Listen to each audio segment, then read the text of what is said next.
Até o século III, a Igreja de Cristo está crescendo de forma plena e verdadeira. Mas no século IV, no ano de 313, acontece algo. Constantino era imperador de Roma e em uma de suas batalhas ele tem uma visão, onde Cristo dá a ele a vitória sobre o outro imperador Magêncio. Ele ganha a batalha e por conta desse episódio, ele decreta a religião oficial chamada cristianismo. E foi nesse período que a igreja começa a perder a sua forma, pois ele junta Estado e igreja, tornando-se chefe do Estado e chefe da igreja. Nessa época, começa a entrar o paganismo e culturas greco-romanas dentro da Igreja de Cristo, e as coisas começam a piorar. Então, no vídeo de hoje falaremos sobre as heresias implantadas pela Igreja Católica. O meu nome é Lucas Dário e sejam bem-vindos ao Testemunhando Jesus Cristo. Onde aumentou o pecado, transbordou a graça.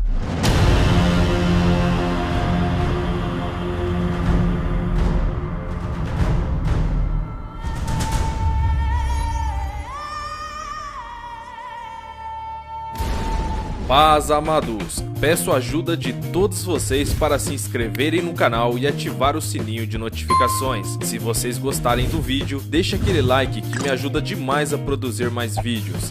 Sem mais delongas, vamos pro vídeo. O Papado Romano. Em 607, o imperador Focas, bispo de Roma, se declara bispo universal. E então ele dá início a uma das maiores heresias da igreja, o Papado Romano.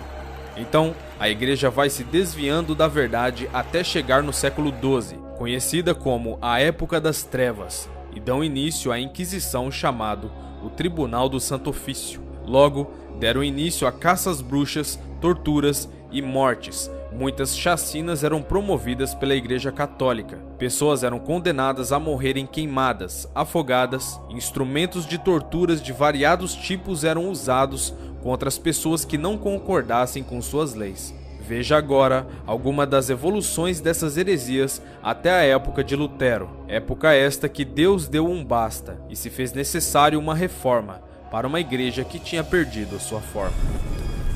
A evolução das heresias.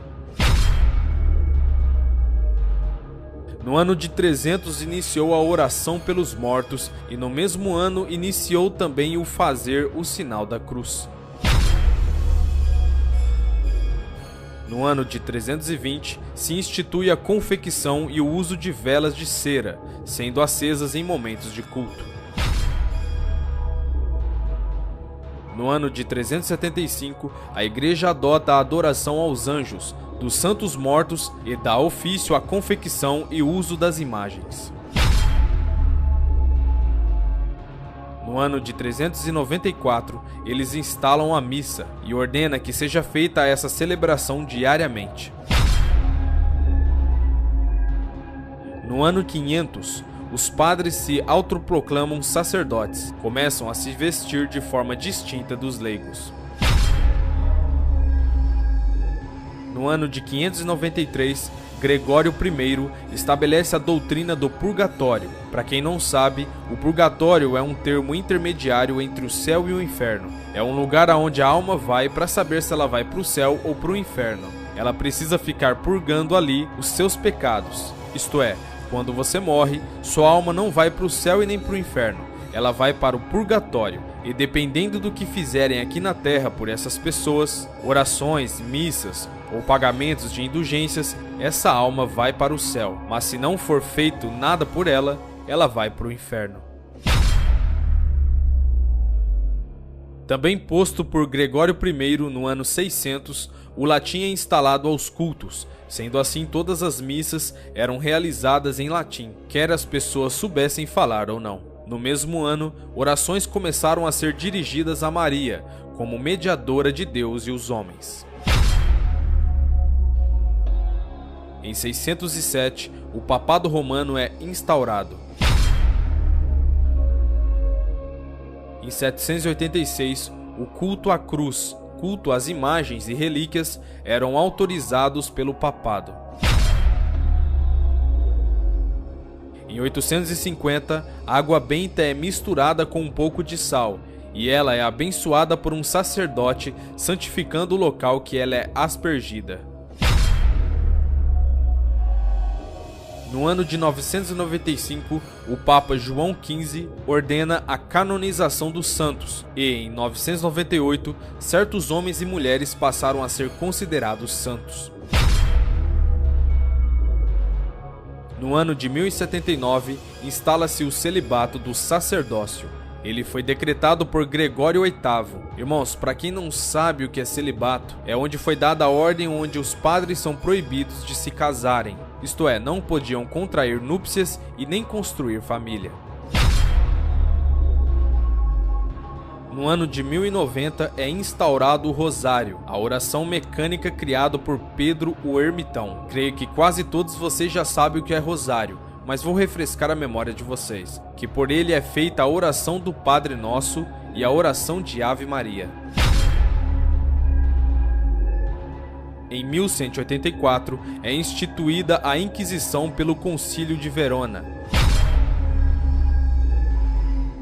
No ano de 1215, a transubstanciação é proclamada pelo padre Inocêncio III. A transubstanciação é o momento da Eucaristia, isto é, da hóstia. Ela se transforma na carne e no corpo de Cristo real e não simbólico. Nesse mesmo ano da transubstanciação, é também instituída a confissão de pecados aos sacerdotes ao invés de Deus, também instituído por Inocêncio III. Isso ocorreu no conhecido Concílio de Latrão. Sendo assim, as pessoas só recebiam o perdão se confessassem seus pecados ao ouvido de um padre ou de um sacerdote da época. E mediante a penitência imposta pelo padre, aquele pecado poderia ser absolvido, isto é, perdoado pelo padre. No ano de 1229, é declarado a proibição da Bíblia aos leigos e é colocado no índice de livros proibidos pelo Concílio de Valência. Ou seja, só era permitida a leitura da Bíblia pelo alto clero, como sacerdotes e cardeais. Em 1251, foi inventado o escapulário, por Simon Stock, um monge inglês. O escapulário foi inventado por causa de uma visão que por ele descrita como Nossa Senhora do Monte Carmelo. Essa figura teria aparecido a ele numa visão e entregou-lhe o escapulário como sinal de sua proteção. Eles acreditavam que o escapulário é um sinal externo de devoção mariana, que consiste na consagração à Santíssima Virgem Maria, por meio da inscrição da Ordem Carmelita, na esperança de sua proteção maternal. No ano de 1414, é proibido o uso de vinho na ceia. Note que a Igreja Católica até os dias de hoje não usa vinho nas ceias, sendo que o próprio Jesus ordenou que devemos comer do seu pão e beber do seu vinho em memória dele. É claro, esse ato é simbólico, não necessariamente precisa ser o vinho original, porque é em memória de Cristo. E se você pratica esse ato na igreja em que você congrega, continue, pois é ordenança de Cristo. No ano de 1439, o purgatório é proclamado como um dogma pelo Concílio de Florença. No mesmo ano, é instaurada a doutrina dos 7 sacramentos. A doutrina dos 7 sacramentos são batismo, confirmação ou crisma, eucaristia, reconciliação ou penitência, unção dos enfermos, ordem e matrimônio. A doutrina dos 7 sacramentos estão ordenadas pela Eucaristia, como para o seu fim. No ano de 1508, é aprovado a oração para a Ave Maria pelo Papa Sixtus V. Mas agora, como se já não bastasse quase 1200 anos de tanta heresia, as heresias chegam em seu auge com o Papa João X. Ele teve a ideia de fazer a Basílica de São Pedro, uma catedral gigantesca, e para aquela época era algo muito difícil de se fazer. Foi então que ele decide fazer uma das maiores heresias de toda a história da Igreja, a indulgência papal. O significado de indulgência papal é o seguinte: qualquer homem pecador só poderia receber perdão dos seus pecados mediante a posse de um documento assinado pelo Papa. Esse documento se chamava indulgência, e quem tinha esse documento poderia ser levado ao céu. Mas tudo isso tem um porém: esse documento era comprado. Vocês perceberam quem está por trás de tudo isso? Satanás conseguiu enganá-los e fez fazer com que o perdão viesse através da compra de um documento assinado pelas mãos de um mero homem pecador e ladrão. Satanás fez com que ninguém tivesse acesso às missas em sua língua. Ele fez com que a igreja, através do engano, perdesse totalmente a sua forma, se tornando uma igreja herética e pagã.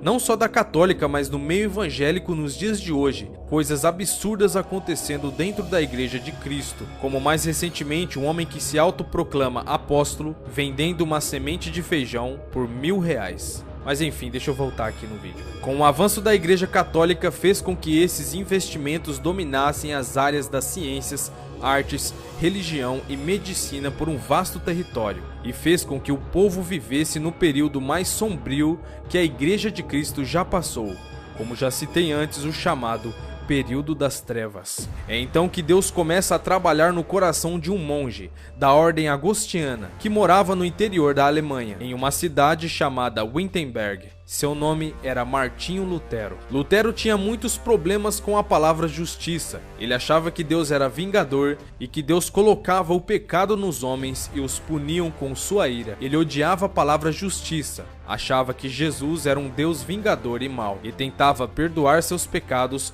por meio de autoflagelo. Até que então ele é enviado para Roma e lá ele vai se deparar com a obra magna do apóstolo Paulo, a Epístola aos Romanos. E logo no primeiro capítulo de Romanos, quando ele leu o verso 17, ele lê estas palavras: porque nele se descobre a justiça de Deus, de fé em fé, como está escrito, mas o justo viverá pela fé.